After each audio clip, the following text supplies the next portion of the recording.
हे जे छेदात तीन संख्या दिसत आहे 5, 10 आणि 15, या 5, 10 आणि 15 चा आपण काय घेतो लसावी. आता तुम्हाला माहित आहे की 5, 10 आणि 15 चा लसावी किती येतं 30.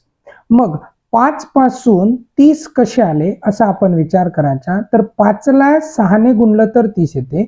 तर त्या 6 ने वर गुणाचं म्हणजे या 3 ला, तर साइन त्रिक है ना, 6 ने या 3 ला गुणाचं, त्यानंतर प्लस. आता 10 पासून 3 कसे येते, तर 10 पासून 30 कसे आले, 10 ला 3 न गुणलं तर मग या 7 ला सुद्धा किती न गुणाचं 3 ने, प्लस या 15 पासून 30 कसे येते, तर 15 दोन्ही 30, म्हणून या 4 ला पण गुणाचं 2 ने.